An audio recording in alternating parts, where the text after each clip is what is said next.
Hello বন্ধুরা, সকলকে স্বাগত জানাচ্ছি আর একটা নতুন একটা ব্লগ ভিডিওতে। তো বন্ধুরা, আজকের ভিডিওটা খুবই ইন্টারেস্টিং হতে চলেছে, কেন কি আজ আমি তোমাদেরকে দেখাবো ধান কাটা, তাও আবার মেশিনে। হ্যাঁ বন্ধুরা, মেশিনে করে ধান কাটা দেখাবো, কেন কি আজ আমাদের জমিতে মেশিনে ধান কাটবে এবং সেই ধান কাটাই আমি তোমাদেরকে আজ ভিডিওর মধ্যে দেখাবো।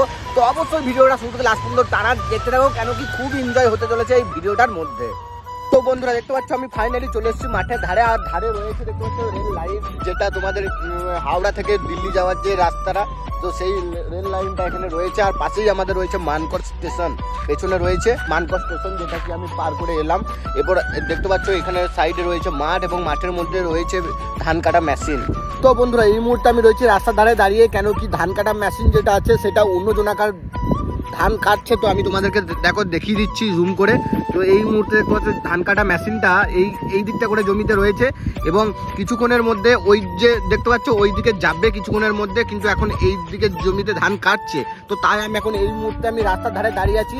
যখন ওই ধান কাটা মেশিনটা যখন ওখানে কাটার পর ওই দিকে চলে যাবে, তখন আমি কিন্তু যাব এবং আমাদের যে জমিটা সেই জমির ধানটা কিন্তু কাটবে। তো তার জন্য আমি এখানে ওয়েট করছি কিছুক্ষণ, আধা ঘন্টা 1 ঘন্টা এখন ওয়েট করব, যতক্ষণ না ওই জমিতে ধানটা কাটা হচ্ছে। তো বন্ধুরা, আমি তো রাস্তার ধারে দাঁড়িয়ে রয়েছি, কিন্তু দেখো পাশে দেখো বন্ধুরা একটা ইঞ্জিন এসে দাঁড়িয়েছে, মালগাড়ি যেটাকে বলা হয়। এবং এই মালগাড়িটা কোথাকার কে বলতে পারবে দেখি। তো দেখতে পাচ্ছ আমি জুম করে দেখাচ্ছি তোমাদের কি লেখা রয়েছে দেখো মালগাড়িটার মধ্যে। তো জাস্ট অল্প আগে আসুক, তাহলে বুঝতে পারবে তোমরা। দেখতে পাচ্ছ মালগাড়িটা কি একটা মাল নিয়ে যাচ্ছে, আমি ঠিক জানি না, তোমরা যদি জেনে থাকো তো অবশ্যই কমেন্টে জানাও যে এগুলো কি বটে যে এই মালগাড়িটা নিয়ে যাচ্ছে। আর এই মালগাড়িটা কোথাকার, মানে এই ইঞ্জিনটা যে কোথাকার সেটা তোমরা অবশ্যই কমেন্টে জানাও। কেন কি দেখো আমি মানে বাঙালি ছেলে, আমি বাংলা জানি কিন্তু হিন্দি জানি না। তো হিন্দি যেখানে লেখা রয়েছে দেখো, তো ভারতীয় রেল আর একটা কি লেখা রয়েছে সেটা আমি বুঝতে পারছি না। তো এটা অবশ্যই তোমরা যদি জেনে থাকো তাহলে অবশ্যই কমেন্টে জানাও বন্ধুরা। তো বন্ধুরা, এই মুহূর্তে আমি রয়েছি মাঠের মধ্যে। তো মাঠের মধ্যে একটা মেশিন দেখতে পাচ্ছি, তো সামনে উপর দিক দিয়ে কি যেন খড়গুলো যেন উড়ছে মনে হচ্ছে। তো আমি হাঁটতে হাঁটতে যাচ্ছি ওই মেশিনটার কাছে, তো তোমাদেরকে দেখাচ্ছি দেখো মেশিনটা। তো দেখতে পাচ্ছ ওই যে মেশিনটা ওখানে কাজ চলছে। তো বন্ধুরা, দেখতে পাচ্ছ আমি চলে এসেছি সেই কারেন্টের বড় পিলারটার কাছে, যেখানে নাকি মেশিনটা রয়েছে। ওই পাশেতেই একটা জমির মধ্যে কাজ চলছিল, আবার ওটা কাজটা কমপ্লিট হয়ে গেছে। তো এই ধানগুলোকে আবার ঝাড়ানো হবে, তাই গাড়িটা ফিট হচ্ছে।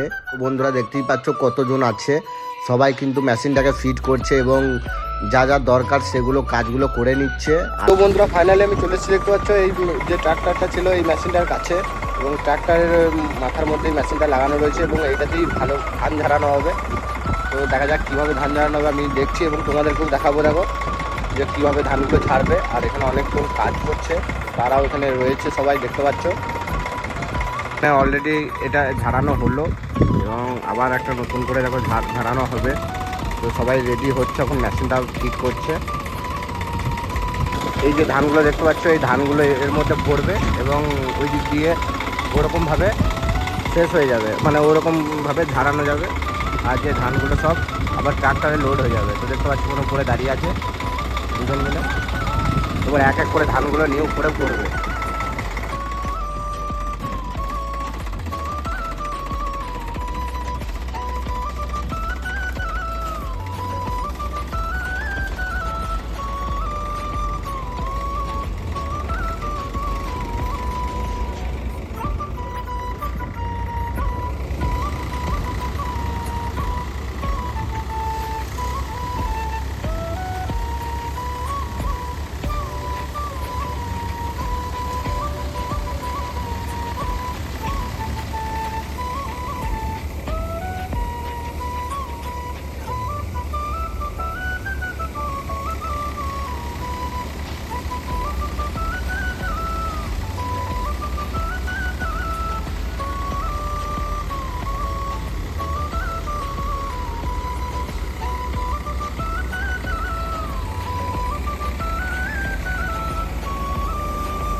তো বন্ধুরা দেখতে পাচ্ছ ধান ঝাড়া চলছে। তো দেখতে দারুণ লাগছে, তোমাদের কেমন লাগছে তোমরা অবশ্যই কমেন্টে জানাবে।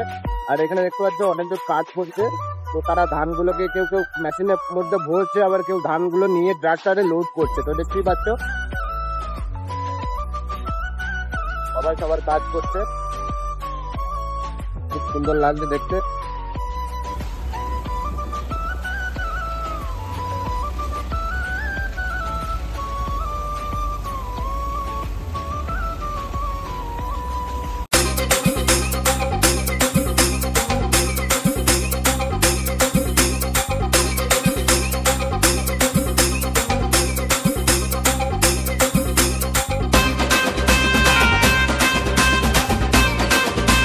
তো বন্ধুরা দেখতে পাচ্ছ এই যে ধানগুলো মানে কাস্তে করে কেটেছে এবং কাটার পর যে আটি করে মানে এক একটা করে বেঁধে এগুলোকে রেখেছে।